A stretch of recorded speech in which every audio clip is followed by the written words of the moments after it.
Amigos y hermanos, seguimos acompañando a Jonás en su viaje a Nínive.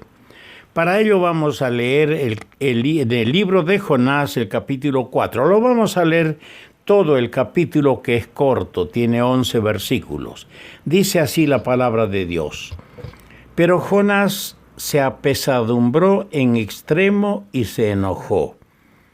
Y oró a Jehová y dijo: Ahora, oh Jehová, ¿no es esto lo que yo decía estando aún en mi tierra? Por eso me apresuré a huir a Tarsis, porque sabía yo que tú eres Dios clemente y piadoso, tardo en enojarte y de grande misericordia, y que te arrepientes del mal. Ahora pues, oh Jehová, te ruego que me quites la vida, porque mejor me es la muerte que la vida. Y Jehová le dijo: ¿haces tú bien en enojarte tanto? Y salió Jonás de la ciudad y acampó hacia el oriente de la ciudad, y se hizo allí una enramada, y se sentó debajo de ella a la sombra, hasta ver qué acontecería en la ciudad.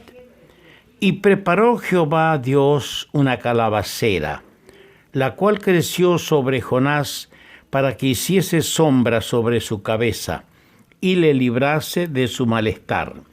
Y Jonás se alegró grandemente por la calabacera.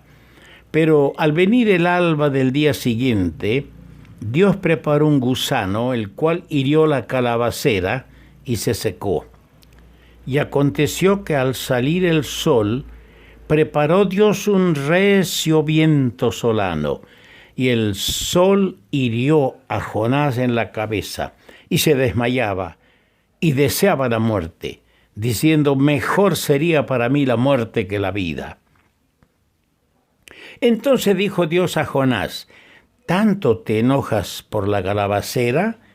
Y él respondió: mucho me enojo, hasta la muerte.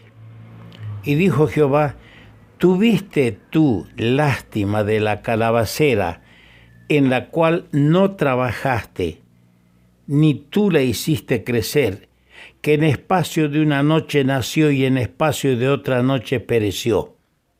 Y no tendré yo piedad de Nínive, aquella gran ciudad donde hay más de 120,000 personas que no saben discernir entre su mano derecha y su mano izquierda, y muchos animales. ¿Qué mensaje nos deja la respuesta de Dios a su siervo enojado? Jonás profesó aprender una importante lección en el vientre del pez. ¿Cuál es la lección que aprendió?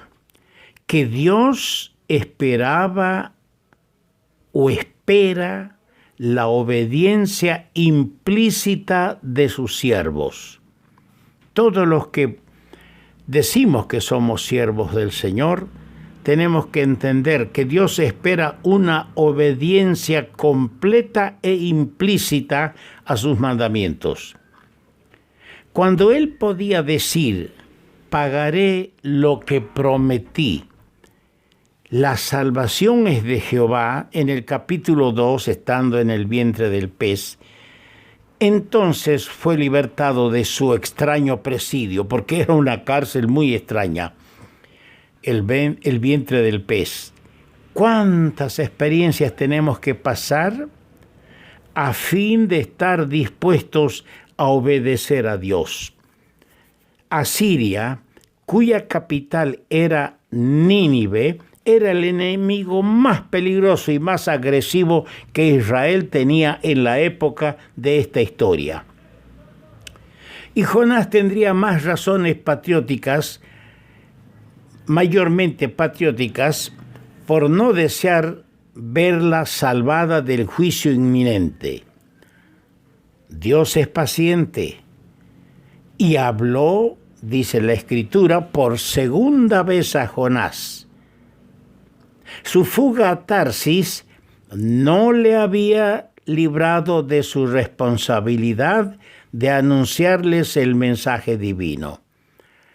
No, nada de lo que nosotros hagamos caprichosamente y en un completo desacato a Dios puede librarnos de la responsabilidad que tenemos en este mundo como embajadores de Dios. Más maravillosa es aún, pero la gracia de nuestro Dios, que no desechó a un siervo tan desobediente. Jonás muestra ser el hijo pródigo en el capítulo 1 de su libro.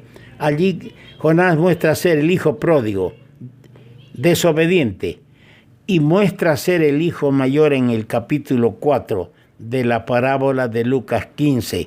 En el capítulo 4 muestra ser el hijo mayor porque se enoja cuando la gente se arrepiente, igual que el hijo mayor de la parábola de Lucas 15. Vemos ahora a Jonás pagando lo que prometió. Dice en el capítulo 3, versículo 3, y se levantó Jonás y fue a Nínive conforme a la palabra de Jehová. Él prometió pagar su voto y ahora está cumpliéndolo. La comisión divina dada al profeta le hacía deudor a Nínive. ¿Quién anunciará el mensaje si él no lo hace? El apóstol Pablo exclamó estas palabras en el capítulo 1 de Romanos, el versículo 14 y 15. A griegos y a no griegos, a sabios y a no sabios soy deudor. Así que en cuanto a mí, pronto estoy a anunciaros el Evangelio. Esto tenía que aprender Jonás. Había una sola manera de saldar su deuda, una sola moneda legal, entregar el mensaje que Dios le había encomendado. La responsabilidad de Jonás y del apóstol Pablo es también mi responsabilidad.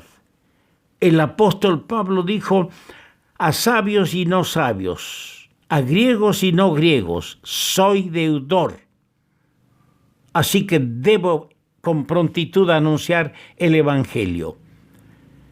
Y esa responsabilidad que sentía Pablo y que debería cumplir Jonás, también es mi responsabilidad y es la responsabilidad tuya, querido hermano, hacia las almas necesitadas a nuestro alrededor. La tarea que emprendió Jonás al empezar su entrada a la ciudad, esa ciudad idólatra, pagana, enemiga de Israel, no era fácil.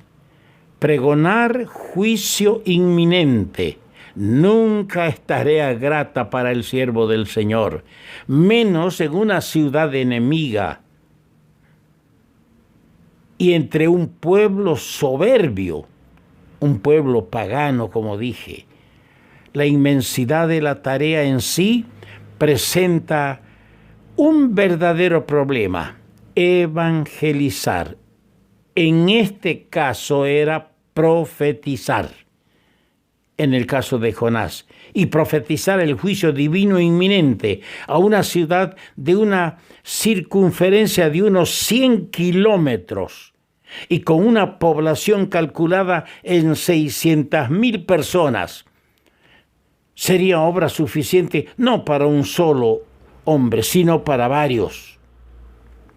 El mensaje de Jonás era breve, fácil de recordar, imposible de olvidar y de tremenda significación, mensaje para hacer temblar a los fuertes si lo creyeran.